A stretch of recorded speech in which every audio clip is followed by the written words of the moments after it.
Hola a todos, vamos a comenzar esta clase hablando de esmaltes cerámicos. ¿Qué es un esmalte?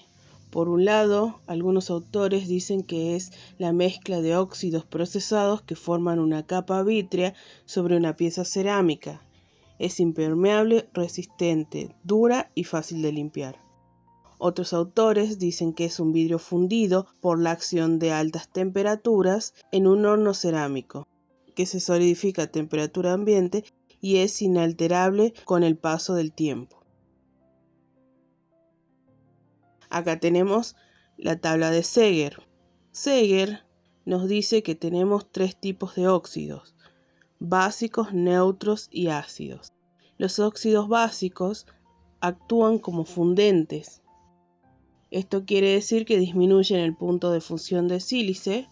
Algunos ejemplos son los esmaltes de base plúmbicas o alcalinos, o los borásicos, con los que nosotros también trabajamos, pero pueden haber esmaltes con base de sodio, potasio, calcio, bario, minio, etc. Los óxidos neutros son el componente refractario. Estos elevan la temperatura de fusión. Algunas propiedades que le dan al esmalte son que aumenta la dureza y la resistencia. Algunos ejemplos son la alúmina, el caolín o el feldespato. Por último tenemos los óxidos ácidos. Estos son el componente vitrificante, es decir, que son el componente que forman el vidrio del esmalte. Algunos elementos que podemos usar son el cuarzo, el sílice, el óxido de estaño, el óxido de titanio y el óxido de circonio. Si nosotros colocamos este elemento vitrificante un 5% o más sobre la fórmula del esmalte que ya tenemos, el esmalte va a tender a la opacificación. Entonces tenemos que un esmalte está compuesto por un elemento vitrificante que al colocarlo en exceso se transforma en un elemento opacificante. Entre ellos tenemos el estaño, el antimonio, titanio, zinc, carbonato de calcio, fluoruro de calcio. Después tenemos el elemento refractario, que puede ser la arcilla o caolín, el cuarzo y la alúmina. También tenemos los fundentes, que son los compuestos de plomo, minio, litargio, plomo, sodio, litio, calcio, magnesio, bórax o ácido bórico. Y por último, podemos agregar un elemento colorante. Este elemento puede ser un óxido de cobre, cobalto, hierro, manganeso.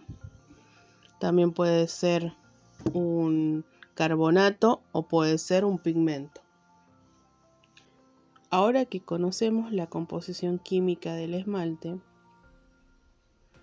es importante saber que hay muchas probabilidades de que un esmalte no dé el mismo resultado dos veces. Pero ¿por qué se modifica un esmalte? Las propiedades del esmalte dependen de la composición química. A su vez, esta está influida por el tamaño del grano, por el método de aplicación y la curva de cocción. Es decir, que si no mortereamos bien cuando preparamos el esmalte, puede dar resultados dispares. Al mismo tiempo, el método de aplicación, ya sea por pincel o con esponja, por dispersión con el pulverizador o por baño o inmersión, dependen de diferentes maneras de preparar el esmalte. Y por último, la curva de cocción quiere decir cuándo alcanza el esmalte su temperatura de fusión y cómo disminuye. Otro factor a tener en cuenta antes de esmaltar es que nosotros, cuando compramos un esmalte comercial preparado en grandes cantidades. En el caso del esmalte comercial alcalino, varía de acuerdo al fabricante, pero la fórmula que se mantiene en la mayoría es un 8% de silicato de circonio, 62% de alúmina o kaolín y un 30% de flux. Esto nos lleva a pensar de que cuando esmaltamos debemos comprar al mismo fabricante para obtener un resultado más o menos similar en las distintas piezas. Ahora vamos a ver dos tipos de clasificaciones de esmalte. Por un lado tenemos la clasificación de esmaltes cerámicos según la temperatura de cocción. Recordemos que en cerámica tenemos arcillas de distintas temperaturas de cocción. Por ejemplo, el grés o la porcelana deben llevar esmaltes cerámicos de alta temperatura, los cuales se desarrollan entre los 1200 y 1300 grados centígrados, mientras que en el taller usamos arcilla blanca o arcilla roja y el esmalte que se debe usar es un esmalte de baja temperatura, el cual alcanza su punto de fusión entre los 950 y los 1050 grados. La segunda clasificación que vamos a ver son los esmaltes según el brillo y la transparencia. Acá tenemos un ejemplo de un esmalte brillante transparente. La característica de este esmalte es que deja ver el soporte o la pieza sobre la cual se aplicó.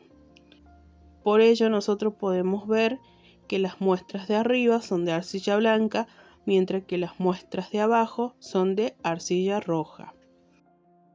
A su vez, este esmalte conserva un brillo que se puede ver fácilmente. Esmalte opaco brillante. Este tipo de esmalte opaco se genera porque la luz se refleja desde la superficie del esmalte, impidiéndonos ver el bizcocho de la muestra. También nos permite ver el brillo que posee el esmalte. Recordemos que un elemento vitrificante puede transformarse en un elemento opacificador añadiendo por sobre la fórmula del esmalte alguno de estos elementos químicos como el estaño, el circonio, el zinc, el arsénico, etc. Esmalte transparente mate. Este esmalte, al ser transparente, nos permite ver el color de la pieza, pero como se puede apreciar, hay una pérdida de brillo en la superficie. Entonces, recapitulando, tenemos que un esmalte transparente puede ser brillante o mate. Asimismo, un esmalte opaco puede ser brillante o mate también. En este ejemplo que podemos ver en la pieza de la derecha, tenemos un esmalte mate transparente, mientras que en la pieza de la izquierda tenemos un esmalte brillante transparente. A simple vista se puede ver que ambas piezas tienen superficies diferentes de esmalte.